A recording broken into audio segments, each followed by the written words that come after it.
नमस्कार, मी अनुजा. तुम्ही पाहत आहात मुंबई तक. महिला मतदार ही सत्तेची चावी झालेली आहे असं समीकरण गेल्या काही वर्षांमधल्या निवडणुकांकडे पाहिलं तर बऱ्याचदा वाटतं. भाजपचा महिला मतदारांवर वाढलेला जोर असेल, निवडणुकांमध्ये महिलांचे मुद्दे केंद्रस्थानी येणं असेल किंवा निवडणुकांच्या तोंडावर महिलांसाठी आकर्षक योजना आणणं असेल, या सगळ्यामुळे पश्चिम बंगालच्या सुद्धा विधानसभा निवडणुकांच्या निकालांमध्ये महिला फॅक्टर नेमका कसा राहिलेला आहे हे समजून घेणं गरजेचं आहे. एकीकडे ममता बॅनर्जींसारखं एक खमक महिला नेतृत्व होतं, त्याच मुख्यमंत्री सुद्धा होत्या. त्या पलीकडे जाऊन लढवय्या महिला खासदारांची फौज सुद्धा त्यांच्याकडे होती. याही पलीकडे जाऊन महिलांना महिन्याला 1000 रुपये सुद्धा योजनेच्या स्वरूपात दिले जात होते. मग असं सगळं असून सुद्धा महिला या ममता बॅनर्जींच्या पाठीशी का राहिल्या नाहीत, याच सगळ्यांची कारणं जी आहेत ती आजच्या व्हिडिओमधनं समजून घेऊया. पहिलं कारण, महिला मुख्यमंत्री असूनही महिला असुरक्षितता वाटणं. पश्चिम बंगालमध्ये हिंदुत्व SIR सोबतच महिला कार्ड सुद्धा निवडणुकीमध्ये होतं. RG कौर सारख्या प्रसंगामध्ये जिकडे महिला प्रशिक्षणार्थी डॉक्टरवर बलात्कार आणि हत्येच्या प्रकरणामुळे महिला असुरक्षित असल्याचा प्रचार झाला. इतकंच नाही तर महिलांनी 7च्या आत घरात हा एक बुरसटलेला विचार सुद्धा खुद्द महिला मुख्यमंत्री ममता बॅनर्जींनीच बोलून दाखवलेला असल्यामुळे महिला कितपत पाठीशी राहतील यात आधीपासूनच शंका होती. या पलीकडे जाऊन उत्तर 24 परगणामधल्या संदेशखाली भागात तृणमूल काँग्रेसचेच शहाजहान शेखने TMCच्या कार्यालयात महिलांचं शोषण केल्याचे आरोप सुद्धा झालेले होते. त्यामुळे खात्यात कितीही पैसे टाका पण महिलांची सुरक्षाच जर धोक्यात असल्याची भावना ही तयार झाली असेल तर महिला मतदार या पाठीशी राहतील याबद्दल शंकाच बाळगायला हवी. दुसरं कारण आहे ते म्हणजे लाडक्या बहिणीसारख्या योजना फेल जाणं. महाराष्ट्रात विधानसभा निवडणुकांच्या तोंडावर लाडकी बहीण योजनेने महायुतीला जिंकून दिलं असं म्हणतात. पण बंगालमध्ये जर पाहिलं तर लक्ष्मी भांडार योजना ही 2021 पासूनच सुरू होती. म्हणजे तेव्हा जेव्हा ममतांचं सरकार आलेलं होतं तेव्हाच त्यांनी ती योजना सुरू केली, निवडणुकीच्या तोंडावर केलेली नव्हती. आता निवडणुकीच्या तोंडावर महिला असुरक्षिततेचा मुद्दा तापल्यामुळे योजनांचा असर हा फारसा राहू शकला नाही किंवा योजना आधीपासूनच सुरू होती. त्यामुळे अचानक निवडणुकीच्या तोंडावर जे महिला असुरक्षित असल्याचे मुद्दे गाजले त्याच्यामुळे योजनेचा असर हा फिका पडला.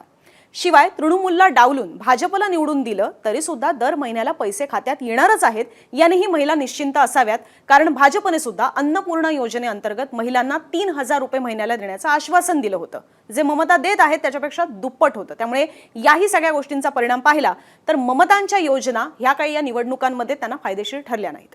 तिसरं कारण, तृणमूल काँग्रेस महिला आरक्षणाच्या विरोधातचा प्रचार. तृणमूल काँग्रेस म्हटलं की ममता बॅनर्जी, सयनी घोष, महुआ मोइत्रा, सागरिका घोष अशा महिला नेत्यांची फळी आपल्या डोळ्यासमोर येते. डॅशिंग, फायटर स्पिरिट म्हणून अनेक जण त्यांना दादही देतात.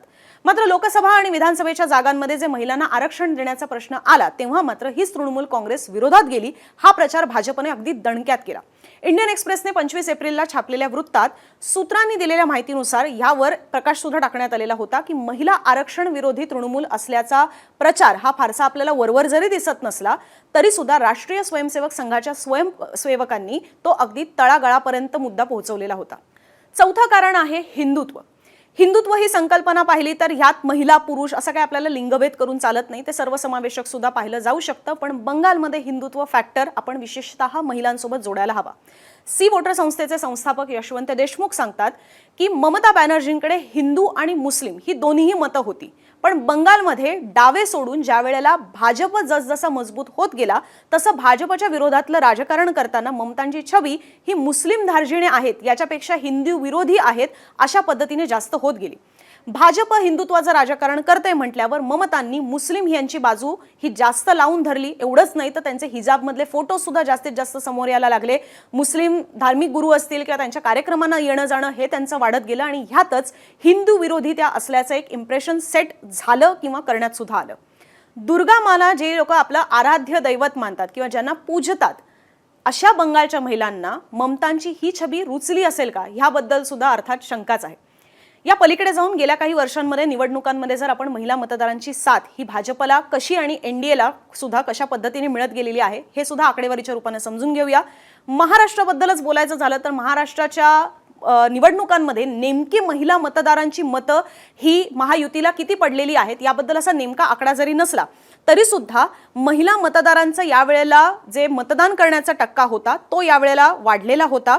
CSDS आणि लोकनीतीचा सर्वे सुद्धा सांगतो की 134 अशा जागा आहेत की ज्या ठिकाणी महिला मतदार हे खूप मोठ्या संख्येने आहेत आणि तशा 83% जागा ज्या आहेत या एकट्या महायुतीने जिंकलेल्या आहेत. अजून असे खूप खोलात गेले तर खूप अशी आकडेवारी येईल की ज्याच्यामध्ये महाराष्ट्रामध्ये सुद्धा निवडणुकीच्या तोंडावर लाडकी बहीण योजना आणली, याचा महायुतीला कसा फायदा झाला हे आकडेवारीतनं दिसून येतं. पण इथे एक वरकरणी सांगायचं झालं तर तुम्हालाच दिसते 134 ठिकाणं ज्या ठिकाणी महिला मतदार जास्त संख्येने आहेत पुरुष मतदारांपेक्षा, अशा 83% जागा ज्या आहेत या एकट्या महायुतीने जिंकलेल्या आहेत.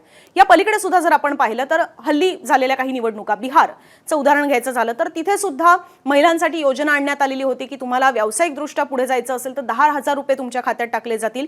याही बिहारच्या विधानसभा निवडणुकांमध्ये 45% महिलांची मतं जी आहेत ती एनडीएला मिळालेली होती. दिल्ली विधानसभेची निवडणूक सुद्धा वर्षभरापूर्वी झालेली आहे आणि तिथे सुद्धा 43% महिलांचं भाजपला मतदान झालेलं आहे. त्यामुळे महिला मतदार या किती मोठ्या संख्येने भाजपसोबत किंवा एनडीए सोबत राहिलेले आहेत हे पण अलीकडच्या काही निवडणुकांमध्ये पाहिलेलंच होतं. पण पश्चिम बंगालमध्ये मात्र ममतांसारखा महिला नेतृत्व असणं किंवा इतरही त्यांच्या फळीमध्ये महिला नेत्या असणं, महिलांसाठी ऑलरेडी योजना असताना सुद्धा भाजपचं कार्ड तिकडे महिलांचं कशा पद्धतीने यशस्वी ठरलं आणि ममतांचं का फेल गेलं, तर त्यामागची ही सगळी कारणं होती आणि ती तुम्हाला आम्ही समजावून सांगण्याचा हा आमचा प्रयत्न होता. तुम्हाला या पलीकडे कुठली कारणं वाटतायत का आणि पश्चिम बंगालच्या एकंदरीतच या निकालाबद्दल तुमची काय मतं आहेत खाली कॉमेंट बॉक्समधून आमच्यापर्यंत नक्की पोहोचवा. आणि असेच दिवसभरातले माहितीपूर्ण किंवा विश्लेषणात्मक रिपोर्ट्स पाहण्यासाठी मुंबई तकचं YouTube चॅनल सबस्क्राईब करायला विसरू नका.